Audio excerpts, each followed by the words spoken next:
Muraho neza, nongeye kubasuhuza nanone, mbahaye ikaze kuri Kirayo TV, murakurikirana ibiganiro bitandukanye by'urukundo ndetse n'iby'imyororokere y'ubuzima. Hano rero tugiye kuganira ku mpano nziza wahereza umukunzi wawe. Ese ni gute nahitamo impano ngenera umukunzi wanjye nihebeye? Tujye kureba ibintu 5 by'ingenzi ugomba kugenderaho uhitamo impano y'umukunzi wawe. Icya mbere, reba impano izaramba. Burya impano yose uko yaba imeze kose, agaciro kanini cyangwa iciriritse uko yaba imeze kose, iturutse ku muntu mukundana iramushimisha, irakunezeza wowe. Iyo umukunzi wawe aguhaye impano uko yaba imeze kose irakunezeza.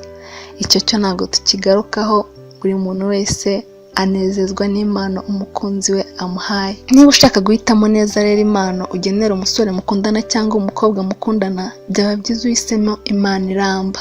Yayindi azajya ahora areba.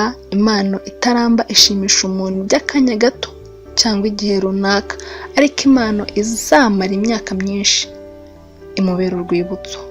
Kuko ahanini abagabo cyangwa abantu batagira ikintu bitaho bandi ku bigendanye no kwibuka, biba ari ibintu bigoranye. Tuvugisha ukuri, biba ari ibintu bigoranye pe. Ariko iyo umuhaye impano azahora areba, bizamufasha kwibuka byinshi bigenda n'iyo mpano. Bizamufasha kwibuka ibihe mwagiranye, bizamufasha kwibuka icyo gihe umuhereza iyo mpano byari bimeze gute, kuko uzamuhaye impano iramba, azarambana. Ikintu cya kabiri, kwita ku byo akunda, ukareba uti se umukunzi wanjye akunda iki. Ugomba kubanza kumenya ikintu umukunzi wawe akunda. Byaba bibabaje ukundana n'umuntu utazi ikintu akunda n'icyo yanga, byaba bibabaje pe. Kugira ngo ubashe guhitamo neza impano wagenera umusore cyangwa umukobwa mukundana, bisaba kuba umuzi neza ibyo akunda rwose n'ibyo yanga. Uhitamo neza rero impano, ugomba kwita ku byo akunda uwo mukunzi wawe ugiye kugenera iyo mpano. Ikindi cya gatatu tugiye kureba, turibanda ku bintu bimufitiye akamaro. Ugomba kwibanda ku bintu bifitiye umukunzi wawe akamaro.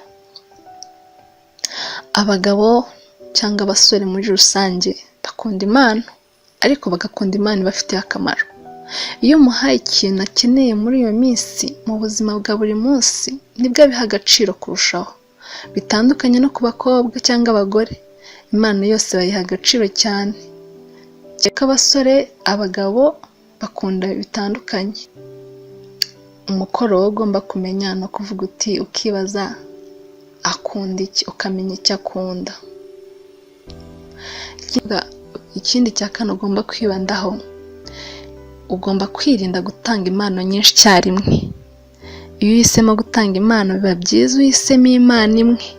Iyo utanze impano nyinshi icyarimwe, zimwe cyangwa zose zita agaciro.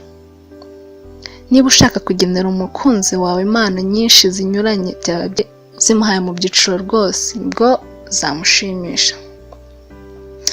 Ikindi cya 5 tugiye kureba, ni uguhitamo igihe cyiza n'uburyo uyitangamo. Rwose impano ishobora kuba nziza, ariko uburyo uyitanzemo n'igihe bikorewe bikayaka agaciro yari ifite.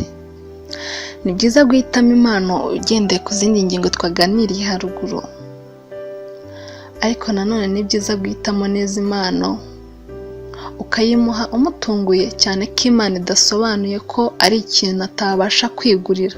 By'akarusho igaherekezwa amagambo meza n'ibindi bikorwa by'urukundo. Ngaya nguko rero, ngibyo ibintu 5 tugomba kwibandaho tugiye gutegurira abakunzi bacu impano. Ese wari uzi yuko hari n'impano ushobora guha umukunzi wawe wayiteguye, wayitekerejeho, wanayifatiye umwanya, wayimuhereza nimurambane mugatandukana? Bibaho cyane, abantu benshi bafite experience, cyane cyane nko ku bantu batanga impano z'isaha. Isaha ni impano ugomba kwirinda guha umukunzi wawe, kuko uko uyimuhaye, igihe uyimuhereye, umunsi nk'uwo nguwo, tuvuga uyimuhaye saa 6, ikindi gihe utazi nka saa 6, izo saha n'ubundi muzapfa ibintu bitunguranye utazi nuko byagenze, ubone muratandukanye. Iyindi mpano nanone ushobora kwirinda guhereza umukunzi wawe kugira ngo niba ukimukunda koko murambane, ugomba kwirinda kumuhereza amasogisi. Amasogisi ari mu mpano abantu bamwe bakunda gutanga, nyine ntago ihenze ariko abantu bakunda kuyitanga. Nakugira inama rero niba ukunda umukunzi wawe wirinde gutanga impano y'amasogisi. Amasogisi rwose ntago yubaka urukundo. Ikindi kintu, iyindi mpano ugomba kwirinda guha umukunzi wawe, ugomba kwirinda kumuhereza parufe cyangwa se amadodora muri rusange. Uko uyimuhaye, uko ayisiga biba ari byiza, ariko igihe kiragera uko ishizemo biba birangiye. Namwe murambwira muri comment se bibaho? Ubwo bushakashatsi nakoze ku bantu benshi namwe murabibona, ese koko nibyo? Murambwira mu comment, mumbwire uko mubyumva niba ari ukuri. Gusa njye mbona ari byo. Abantu benshi naganiriye nabo, abantu benshi nabonye batanze izo mpano ntago barambanye n'abakunzi babo. Nuko rero mukomeze kwirinda gutanga izo mpano, mutegure izindi mpano zose ziramba kugira ngo abakunzi banyu babafate nk'ab'agaciro cyane kurenza uko wamuhereza impano umukunda warangiza ugatandukana nawe. Murakoze. Nanone iyindi mpano rero abantu benshi bakunda gutanga, babikora nko mu buryo bwo gutanga care, kwita ku bakunzi babo, cyane cyane abakobwa nibo bakunda kubikora.